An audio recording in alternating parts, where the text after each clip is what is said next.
What's up, everybody? FTWitachi here. You know what it is. Thank you all very much for tuning in to our Affliction updated guide for patch 9.1. Just a little bit of a quick overview. Of course, Affliction Warlocks were a damage DPS dealing spec, primary stat of Intellect, a master of Shadow Magic who specializes in drains and damage over time spells, preferred weapon choice of Staff, Wand, Dagger, and Sword, with the main spells and abilities of Corruption, Agony, Malefic Rapture, Unstable Affliction, Seed of Corruption, and Summon Dark Glare. We have already probably released our Demonology and Destruction guides for patch 9.1, so please be sure to go ahead and check those out when you have the time to do so, if you're interested in playing one of those two specs. And of course, stay tuned for the guides of Covenants, Soulbinds, Conduits, and Legendaries, which we'll be covering all three specs into as well. We will also be, after that, once we've gotten all of the core Shadowlands content guides released to you guys, we will also be getting into more specific guides. For example, PvP rated battlegrounds, mythic keystones, PvP arenas, dueling, all that type of stuff. We'll be diving on in to spec-specific guides in certain and specific areas of the game. So stay tuned for those. But without further ado, let's get into today's video, patch 9.1 Affliction Warlocks. Alrighty, everybody, so we're going to be starting off with the stat priority. Just to give you a heads up, these guides, the Destruction, Affliction, and Demonology guides, they're all going to be kind of like a starter guide for those of you that are, especially if you're brand new to Warlocks, but even if you're not brand new to Warlocks and you're looking for an idea on where to start, what to do, what to look forward to in this given patch, that's what these guides are going to be covering. Is the stats priority, the consumables that you should be looking into, your talents, and of course your rotation, so on and so forth. And then we'll be getting into the more deep details in the specific scenario guides that we will be doing later down the line. But this is basically the basic overview and the standard guide to each and given spec. But starting off again with the stat priority. First of all, in PvE situations, which is raiding, mythics, pretty much questing, all that type of stuff, you're going to want to, of course, go with your main priority stat of Intellect over Mastery, over Haste, over Crit, over Versatility. And then when it comes to PvP situations, it's pretty much going to be the same exact thing, but you're going to be bringing that versatility up the ladder. So it'll be Intellect over Versatility, over Mastery, over Haste, over Crit. Next up, we're going to be getting into all of the consumables that you should be looking into as a Warlock in general. For your gem, you're going to want to go with, of course, the Masterful Jewel Cluster. For your flask, you're going to want to go with the Spectral Flask of Power. For your potion, the Potion of Spectral Intellect. For food, you're going to want to use the Feast of Glutinous Hedonism if your raid group or PvP group, PvE group, whatever you're in, is offering that. Otherwise, you're going to want to bring in your own food of iridescent ravioli with applesauce. Sounds yummy in the tummy. Extras, we got the Shadow Core Oil as well as the Heavy Desolate Armor Kit that you can go ahead and apply. These do not remove any given enchants that you have on those slots, so you can just go ahead and stack those. For your rune, you're going to want to go with the Veiled Augment rune. For your enchant ring, you want to go with Tenet of Mastery. For your enchant chest, Eternal Stats. Enchant weapon, Celestial Guidance. Enchant cloak is going to be Vitality, which is pure stam. Enchant boots, you're going to want to go with Speed of Soul. And for Shadowlands, your boots enchants are going to be agility based. So if you can go ahead and utilize your Speed of Soul enchant.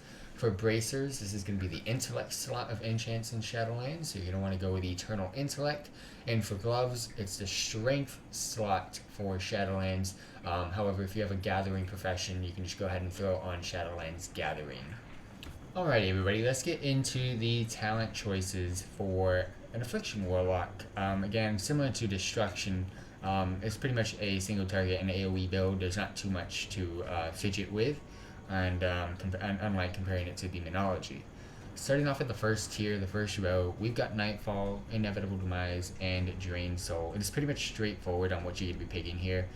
Comparing them to the other two, Drained Soul just outweighs them completely, so just go ahead and rock it up with Drained Soul. Next up, we got Wrath of Agony, Absolute Corruption, and Siphon Life. Wrath of Agony is kind of pointless comparing it to the other two. It's just a dead talent. You should be keeping up your Agony anyways, so just rock it. But then again, you're going to be going with Siphon Life in almost every situation, other than AoE and multi-target fights, which Absolute Corruption can definitely help you with, especially with the permanent corruption damage, so you don't really have to worry too much about it. It helps a lot when it comes to your damage. So again, multi-target fights, Absolute Corruption. Otherwise, pretty much everything else you're gonna go with Siphon Life. The next tier, you got Demon Skin, Burning Rush, as well as Dark Pack. When it comes to Demon Skin, it is my favorite because it's passive, and then over most courses of time, and especially long periods of time, the absorption amount is definitely higher than Dark Pack. Dark Pack is only good in a situation where you know you're going to take a lot of damage and you just can't really do anything about it. So Dark Pack is very, very nice there. And then Burning Rush is great from getting from points A to B, which some fights do require. Especially Mythic Keystones it's very, very helpful, but not too great when it comes to PvP situations. So I strongly suggest Demon Skin anyways. But again, Burning Rush and Dark Pack do have their priorities. Tier 4, we've got Soul of Seas, Phantom Singularity, and Vile Taint. When it comes to this tier, I absolutely love Phantom Singularity. Soul of Seas is pointless, but Vile Taint is also nice to have, especially for multi-target fights, but I strongly suggest Phantom Singularity anyways in this tier 4 situation. Similar to tier 3, we got Dark Fury, Mortal Coil, and Howl of Terror. These are 3 talents that are very interchangeable as well. However, Howl of Terror is kind of the dead one out of the 3. Howl of Terror is basically a GCD Hectic talent, and it's also pretty much only usable in RBGs and just Battlegrounds in general. I strongly suggest Mortal Coil in this tier. It's great for PvP, and it's definitely good for PvE. You cannot incapacitate a boss, but that healing you for 20% of maximum health is a great defensive cooldown. Dark Fury is also good on fights to where you have adds that you have to slow and stun and all that type of stuff, so this helps there. Second to last tier, we got Shadow Embrace, Haunt, and Grimoire of Sacrifice. Grimoire of Sacrifice is a talent that is mainly used for PvP players, so it is a very, very nice talent to have. Otherwise, you're mainly going to be rocking Haunt because it is the highest damage output talent comparing it to the other 2. Shadow Embrace is just kind of dead. But if you're doing PvP, you can rock with Grimoire of Sacrifice. A lot of PvP players prefer not to roll with the pet if you can, and the reason being for that is because the pets die really quick. It's just nice to have their ability, and it's also a decent trade-off when it comes to the damage as well. But definitely Haunt if you're going to be going with anything else. Last but not least, Soul Conduit, Creeping Death, and Dark Soul Misery. Soul Conduit's pointless, just like every other spec. Creeping Death is... I'm not really going to go too much into it. Dark Soul Misery is the only one you're going to be using here in every situation. I don't suggest the other 2 at all. So to recap that one, Affliction single target. You're going to be going with Drain Soul, into Siphon Life, into Demon Skin. After that, again, Burning Rush and Dark Pack, they have their priorities. You're going to be going into Phantom Singularity, into Mortal Coil, but again, Dark Fury and Howl of Terror have their priorities. Again, this is single target. You're going to be going into Haunt, into Dark Soul Misery. However, if you do PvP and you prefer not to have the pet, Grimoire of Sacrifice is pretty much your go-to for PvP players anyways. And then for AoE situations, you're going to want to go with Drain Soul. Pretty much the only difference. Instead of Siphon Life, you're going to go Absolute Corruption. It's just very, very helpful. Demon Skin, but again, the other 2 have their priorities. You're going to want to go with Phantom Singularity into Mortal Coil, but again, Dark Fury and Howl of Terror have their priorities. You're going to want to go with Haunt into Dark Soul Misery, but again, if you are into PvP, you can roll with the Grimoire of Sacrifice instead of Haunt. Let's get into the PvP talents. Alright, so next up we're going to get into the PvP talents. They're pretty much very situational. There's a lot of good talents that are used in specific situations. For example, some might be better in arenas than rated battlegrounds, some might be better in world PvP.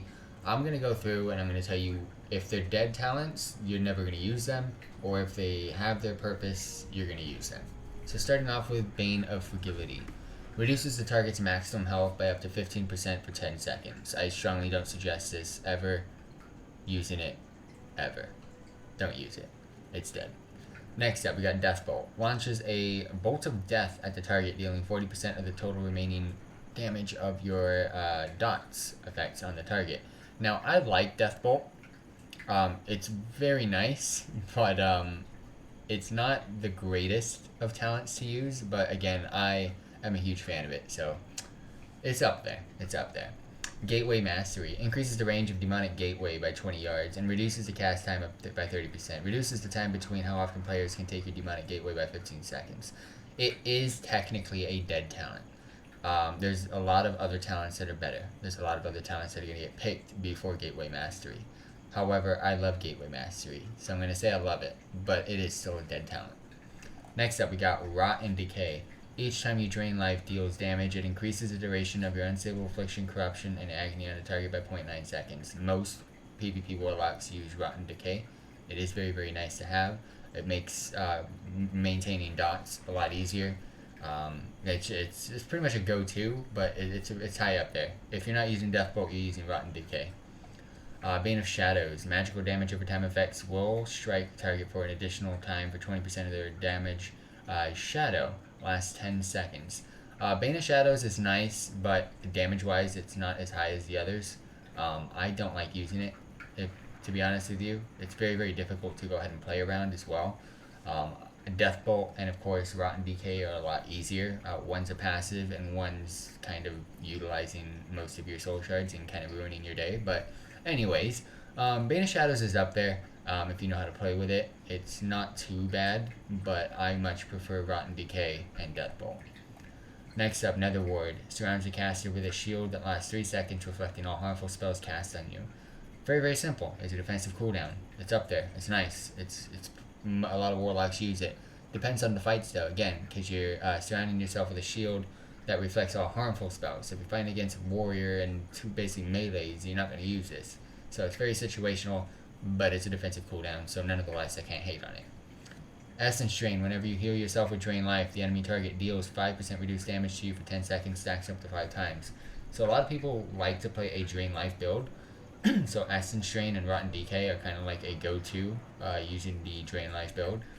So I can't hate on Essence Drain. I treat it as a defensive cooldown, so it's a passive into your drain life. So if you want to play the drain life build, go ahead and use Essence Drain.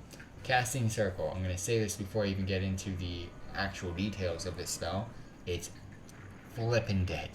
Summons a casting circle for 12 seconds. While within the casting circle, you are immune to silence and interrupt effects. They did buff it though, but it's still dead. It used to remove your unending resolve, which was just like pointless because unending resolve does the same shit. But I don't. It's just too much. It's just too much to work with. Casting circles just gotta go. It's gotta go, bud. Rampant Afflictions. Unstable Affliction can now be applied to 3 targets. Now this is really nice. No cap. This is really nice. Especially in arenas. But of course, there's a lot of damage when you're doing rated battlegrounds as well. But world PvP, not too much. Unless it's like scheduled big groups against big groups. But anyways, it is a very well used talent, so I'm not going to hate on it. Rapid Contagion.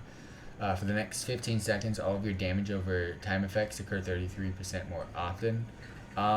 It's nice, but it's very similar to Bane of Shadows for me.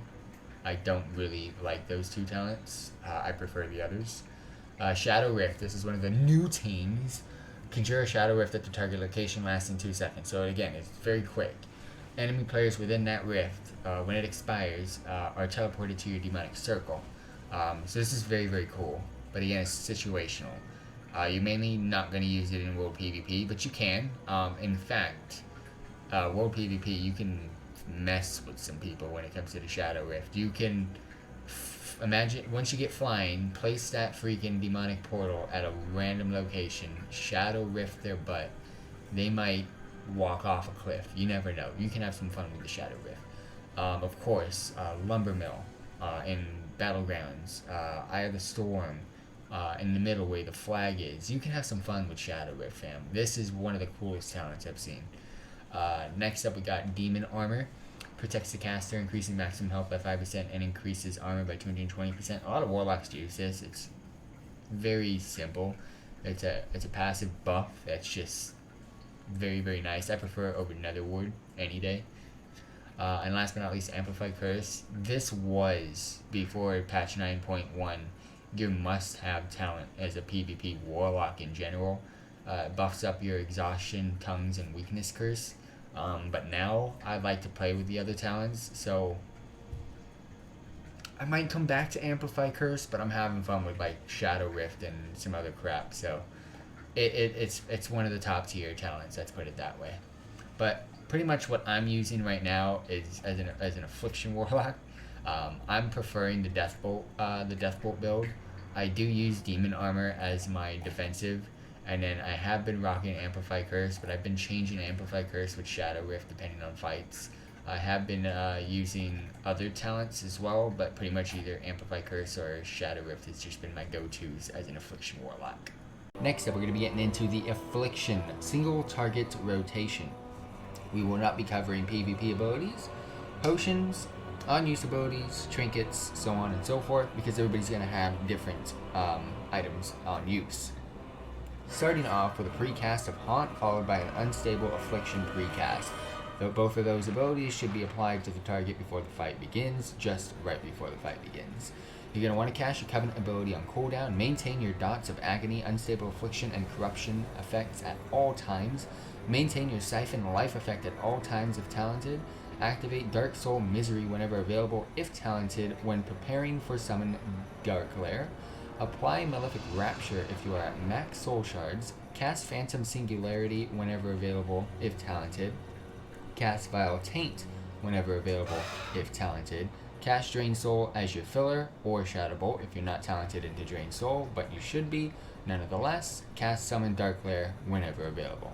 Next up, we're going to be getting into, of course, the multi-target AoE situation for an Affliction Warlock. And again, it is pretty much your single-target rotation, just on multiple targets. For example, you're going to want to precast your Haunt, followed by Unstable Affliction precast, cast Covenant ability on cooldown, maintain dots of Agony, Unstable Affliction, and Corruption effects at all times, maintain your Siphon life effect at all times if talented, activate Dark Soul Misery whenever available if talented when preparing for Summon Dark Glare, apply Malefic Rapture if you are at max soul shards, cast Phantom Singularity whenever available if talented, cast Vile Taint whenever available if talented, cast Drain Soul as your filler, aka also Shadow Bolt if you are not talented into Drain Soul, but you should be nonetheless, cast Summon Dark Lair whenever available, and of course when it comes to your multi-target main ability, cast Seed of Corruption whenever available. This also reapplies your Corruption, so you do not have to reapply Corruption on the rest of your targets.